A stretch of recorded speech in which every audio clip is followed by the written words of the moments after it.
Pour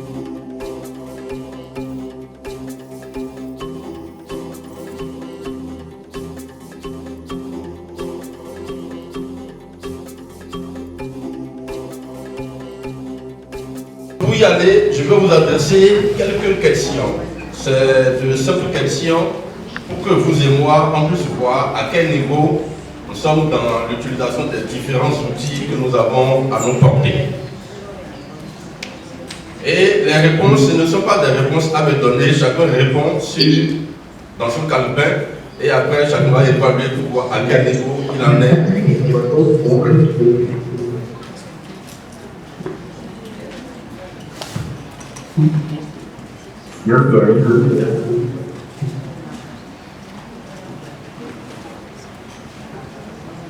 Voilà, j'y suis.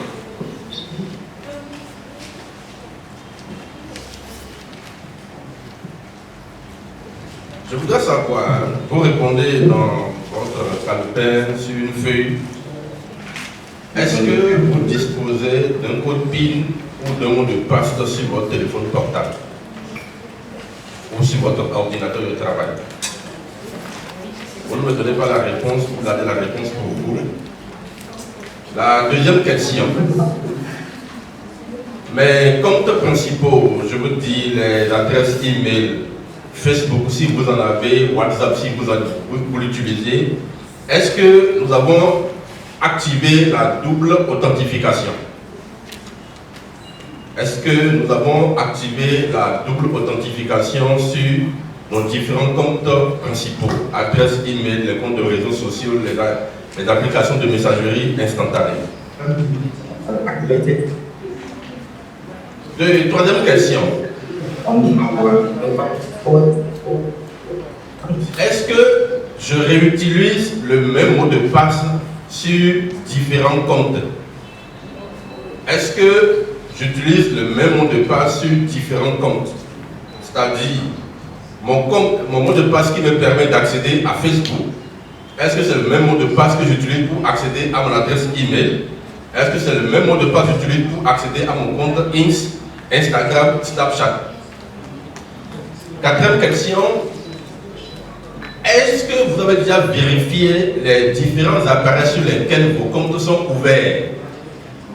Est-ce que vous avez fait cette vérification pour voir, est-ce que votre compte WhatsApp qui est dans votre téléphone WhatsApp n'est-il pas ouvert ailleurs?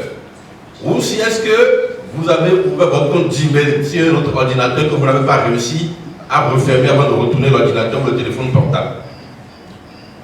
Répondez toujours à vous-même. Question suivante. Est-ce que mon téléphone est-il chiffré? Est-ce que mon téléphone est-il chiffré? Question suivante. Est-ce que je clique parfois sur des liens reçus soit par SMS ou WhatsApp sans vérifier? Est-ce que je clique souvent sur des liens reçus via SMS ou WhatsApp sans prendre le temps de vérifier si le lien n'est pas peut-être malveillant?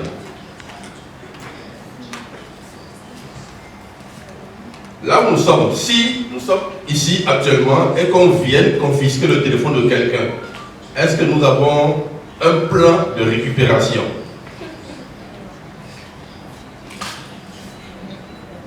Pas récupérer seulement le téléphone, hein, les différents comptes qui sont sur le téléphone.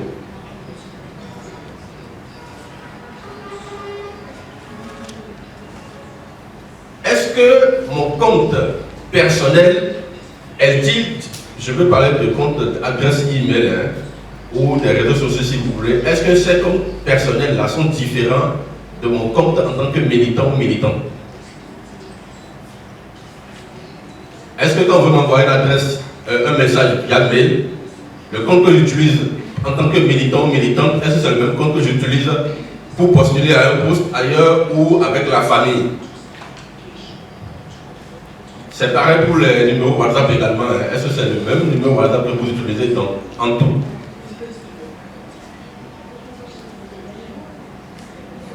Est-ce que mon téléphone portable ou mon ordinateur est-ce que j'ai l'habitude de le passer à un camarade, à le passer à un parent, pour que la personne puisse travailler avec ne serait-ce que pour 1 minute, 2 minutes, ou une journée si vous voulez?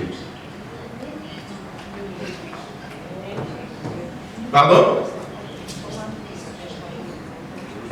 Si je pose cette question, je voudrais vous rassurer, ce n'est pas pour nous faire peur, mais que chacun à son niveau puisse évaluer son niveau de sécurité. Je le dis parce que, à partir du moment où quelqu'un d'entre nous ici est handicapé, c'est que tout le groupe est susceptible d'être handicapé. Parce que ici, on va s'échanger des numéros, on va s'interconnecter entre nous, et à partir du moment où quelqu'un est en faille, c'est que tout le groupe est susceptible d'être en faille.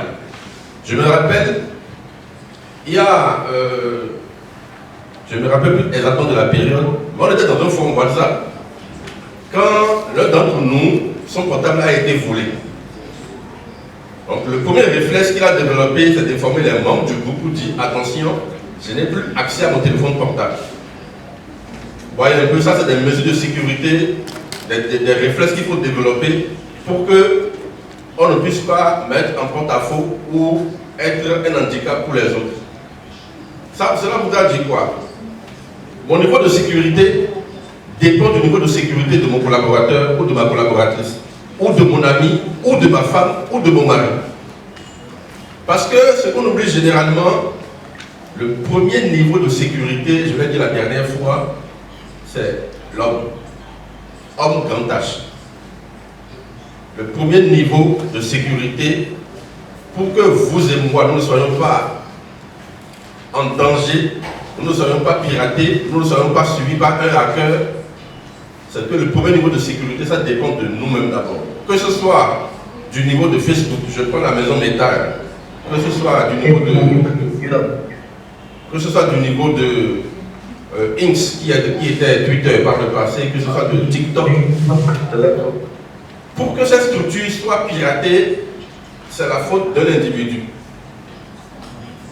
Parce que c'est l'individu qui a laissé libre accès pour qu'on vienne s'introduire dans son espace privé pour accéder à des données auxquelles on ne devait pas pouvoir y accéder facilement comme ça.